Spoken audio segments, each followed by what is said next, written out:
What makes a good talent buyer, and how do you become a talent buyer? Hello, world. This is some advice from Alan Anders of AEG Presents. This comes from my podcast interview with Alan from episode number 24. If you want to listen to the full episode, the link is in the description of this video. And enjoy this great advice and tips from Alan Anders of AEG Presents. Live the life you love. If you had to put together like a 1-year town buyer boot camp, what would that look like? Like, where would they start, and what would the steps be for them to take along the journey to become a town buyer? Man, that's a good one. Unfortunately, the landscape of the industry, there's few and few, depending on if they want to book for a venue or, I mean, there's a lot of different types of talent buyers, as you know, but I mean, they're unfortunately and fortunately, in my case, because of AEG, but AEG and Live Nation are pretty much the two major dogs that are out there. But I mean, there are so many independents that are doing great business that we love and we partner with. So I guess, I don't know, it's hard because I see a lot of people that want to be talent buyers and they get wrapped up in the wrong stuff. I think learning to become a runner, getting to know the right people, I mean, that's kind of where I got a lot of my start. But unfortunately, I don't think if you're a runner for 5 years, it's sort of like, okay, you got to make a move. Right. You being a runner is almost like it's not dead end, but it's almost like it's a career in itself. I mean, there's guys out there that's all they do, and they love it, and they have, they make money doing it. I would suggest anytime you can get an internship for anybody, that's in the actual office, not necessarily show related, but if there's an independent promoter or or a Live Nation or AEG or a Hard Rock or a venue that does stuff that you want to do, or a venue, even any venue, if it doesn't matter if it's cool or not. And that's where kids, and that's where people that start go wrong. They want to book the cool stuff. They want to book the hip stuff. Yeah, okay, that's cool. I mean, you can be you can book the developmental stuff, but that's almost like being a manager almost. Like then manage a band if you want to do that. Right.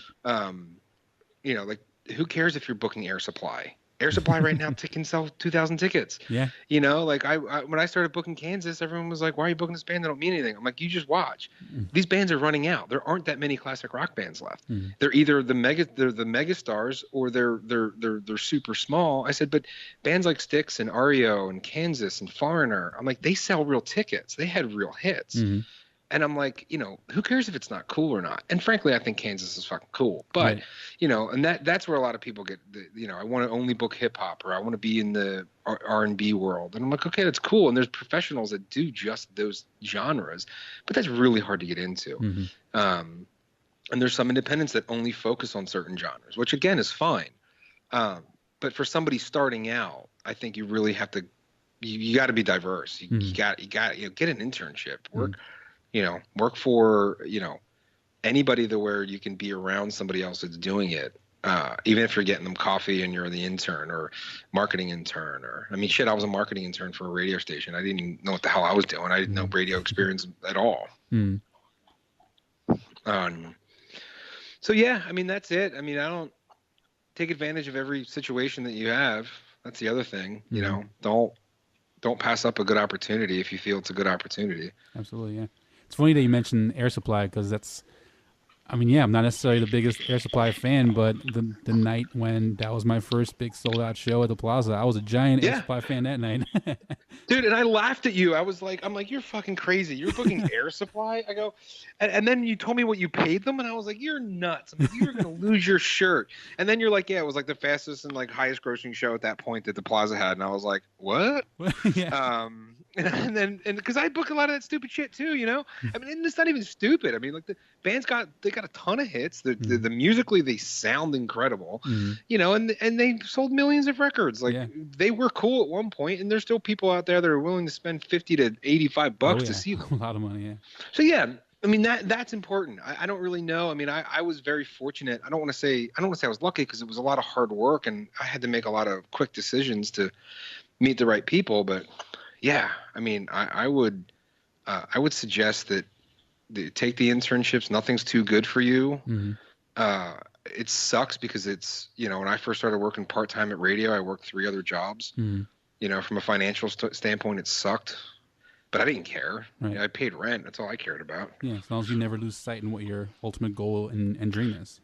Absolutely. You focus, you don't just focus. Yeah, you focus on the end result, but you make sure you pay attention to the road ahead too, Mm-hmm.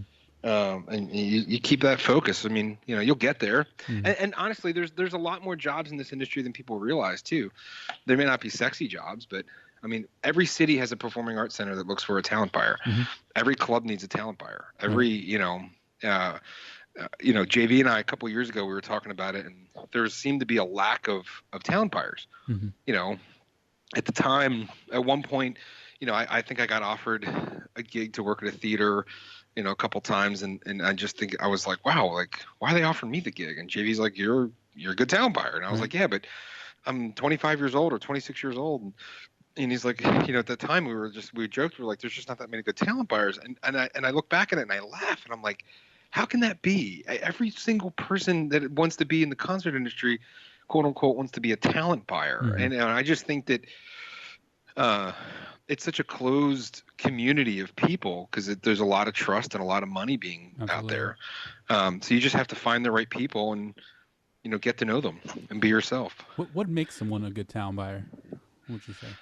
God, I don't know. That's a hard one too, because half the time I don't even know what's cool and what's not anymore. Our Jessica, our booking assistant, I mean, she might as well be a buyer at this point. She's so great, but I mean, she's like fucking super cool, super hip. She's into like a lot of the backpack hip hop and like all that really cool underground hip hop stuff. And she'd be like, "Oh, that show's going to do great. It's going to sell out." I'm like, I can't even pronounce the name of this artist.